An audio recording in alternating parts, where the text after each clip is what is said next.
Hey guys, Tiago with Classical Technology here. Today, I'm going to tell you what I think most likely is the release date for Nvidia's RTX 4000 GPUs, exactly what is going to be coming and when. And also, more importantly, we're going to talk about some controversies surrounding this release date. As you guys have seen, it's been kind of pushed around a while. There's a little bit of controversy. One major YouTuber, in fact, said that RTX 4000, and this was Jay's 2 cents, I mentioned it in a different video, he said it could be pushed back as far as a year. Some people took that to mean some GPUs in RTX 4000. Other people thought that it meant every GPU, including the more expensive ones that generally come out first, such as the RTX 4090 and 4080. Now, the YouTuber Moore's Law is Dead mentioned that some third-party AIB partners that work with Nvidia, and there's a lot of controversy around this, they'll probably say anything in order to get rid of some of the massive inventory that they currently have on hand of RTX 3000. I mean, it's really no secret. If you go in most online retailers that sell GPUs,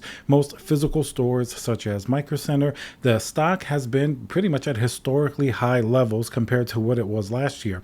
Last year, around this time, GPUs were pretty much still non-existent, and the only ones on the shelves were really overpriced and expensive GPUs. Now, there's pretty much every single model that you can imagine, but that doesn't mean that prices are really that much better, or at least according to sort of the timeline of GPU releases, we're way too close to the RTX 4000 for prices on RTX 3000 to still be this high. As technology comes out and things change, we can agree that the RTX 3080 Ti and the 3090, right now they're one of the highest end GPUs that you can get, and of course their pricing kind of shows that. But as RTX 4000 continues to come out, eventually when it does, that means that these current high-end GPUs will be relegated to a more mid-tier level. They're still not going to be budget GPUs by any means, but you're going to be able to get an RTX 3090 for considerably cheaper than you would a 4090 or 4080, for example, therefore making it more really like a 4060 or a 4070, somewhere there, depending where the price eventually winds up. Priced pretty good is a Windows CD key. Today's video sponsor is going to be VIP-CDKdeals.com.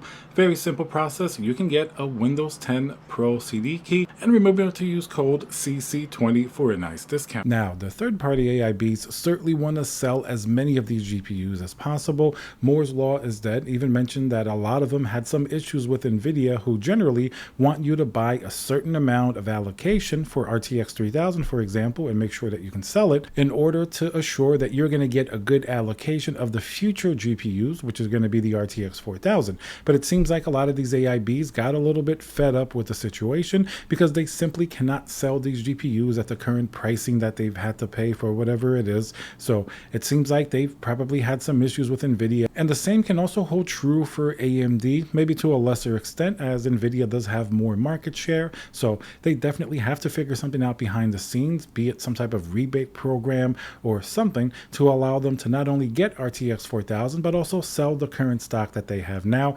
After all, they're not going to really care as much about RTX 4000 if they're really being flooded with RTX 3000, and if even those aren't selling well, there's some indication that RTX 4000 may not sell well, much like RTX 2000, the 2080 Ti, for example. As good as that GPU really was on its own, certainly it was a bit expensive, and it came right after that first crash, the first mining crash that happened a few years ago. Therefore, the market was flooded with cheap 10 series GPUs, such as the 1080 Ti, and that really heavily decreased the demand for GPUs like the 2080 Ti. So a very similar thing can be happening now, and the market really hasn't crashed 100%. It's crashed a little bit. It's gone down. Maybe a lot of smaller mining operations got rid of their GPUs. Maybe gamers started to sell their GPUs in anticipation of RTX 4000, but we haven't seen a massive sort of flooding of the market, which still can happen if, for example, Ethereum eventually does go proof of stake. If something like that happens, then we could truly see a massive GPU flood,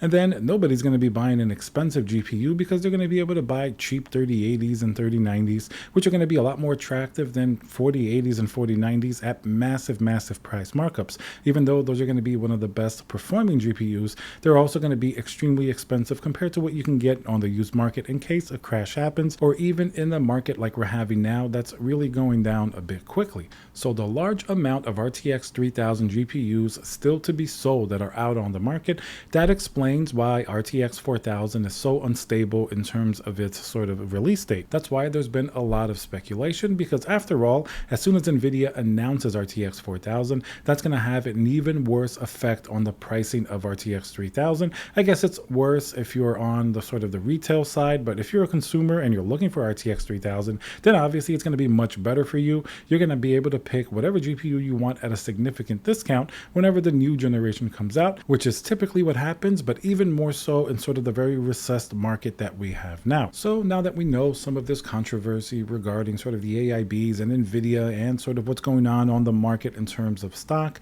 what about RTX 4000? When is that really coming? I don't think it's going to be next year, like Jay's 2 cents had mentioned. The YouTuber Moore's Law is Dead, he recently did a video on this where, he has many sources. I would suggest you guys check him out as well. He often has a lot of, more inside source on GPUs and when they're coming out and things of that nature.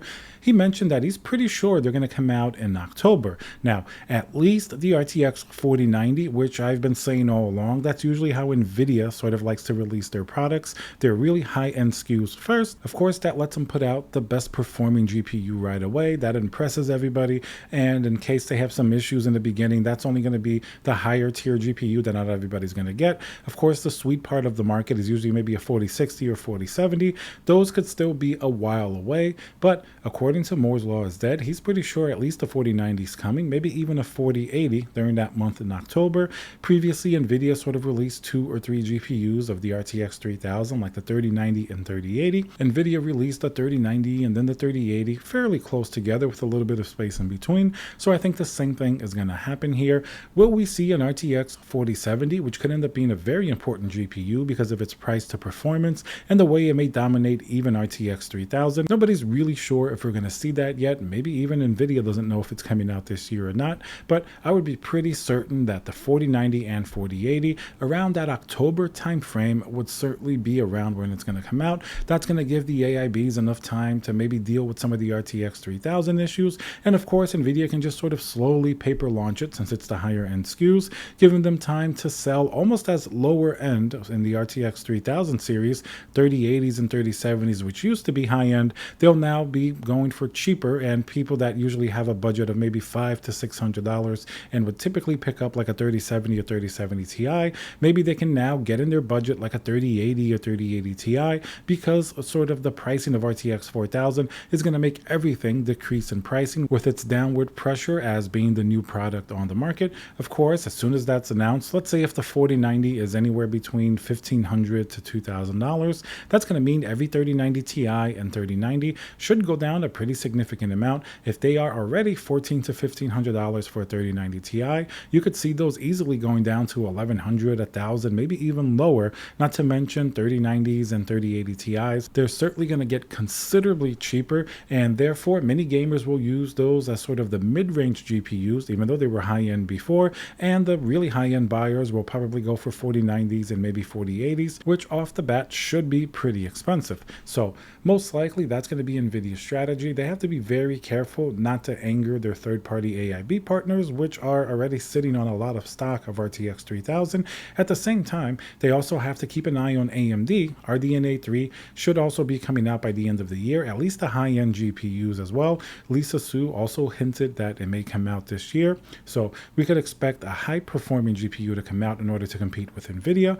And of course, Nvidia could always hold a 4090 Ti or something like that later on next year if they have to really dominate the performance back from AMD, just in case AMD's GPUs really do surprise them, much like the 6900 XT did. Even though AMD still had some growing pains as they entered the high-end GPU market, they certainly put up a very competitive battle against Nvidia, and you can bet that's going to continue even more so during this next generation. All right, guys, so let me know what you think. Are you excited for RTX 4000? Do you think it's probably going to come out in October? I think so, but if you think otherwise, let me know why and Nvidia's strategy in doing so. So remember to subscribe, smash that like button, and I'll see you guys on the next video.